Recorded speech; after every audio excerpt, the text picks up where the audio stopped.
Biofuels, that is, energy made from living things, have been promoted as a great source of alternative energy that can power the world. Living matter is everywhere, after all. But biofuels are not all they're cracked up to be. There are three main arguments in favor of biofuels over other options as a source of energy.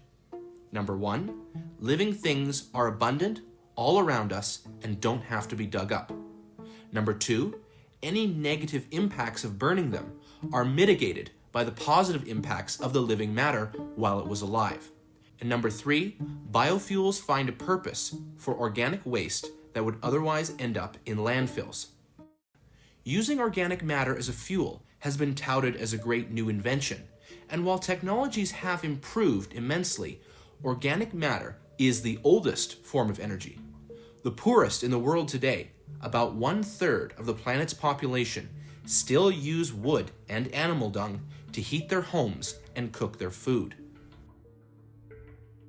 While it's true that living things are plentiful on planet Earth and can be converted into energy, does not make it practical or even beneficial to do so.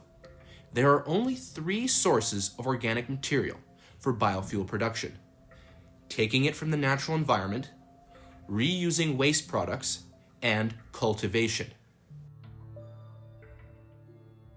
Taking organic material from the natural environment isn't scalable. To do so would require a mass depletion of natural areas, which hardly seems worth it for an alternative source of energy. In the southeastern United States, wood pellets, not a very efficient form of energy, are harvested from natural forests and exported. Waste products, such as discarded food, used cooking oils, and agricultural residue, are often converted into biofuels.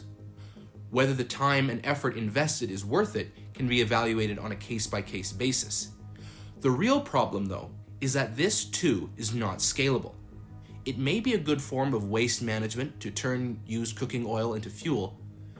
It can also be especially beneficial in remote areas without a more reliable source of energy. However, entire cities and industries cannot reliably be run on kitchen grease and farm waste. Organic waste makes up only a small percentage of biofuel production, so the argument that biofuels reduce waste is generally misleading.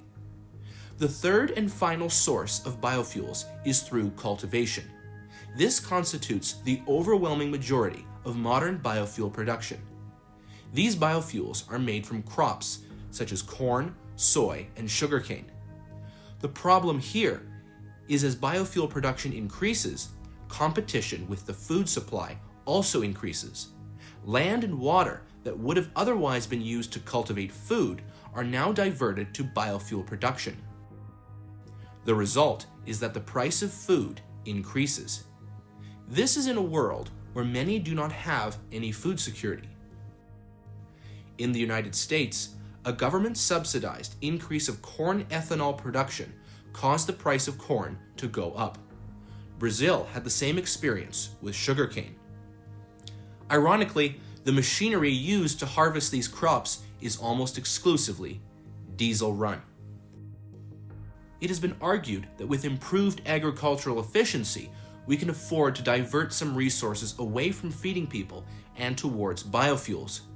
While increasing efficiency is true, that doesn't eliminate the trade-off.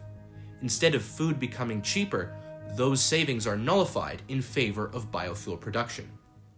A gallon of gasoline, or about 3.8 liters, has 31,000 calories.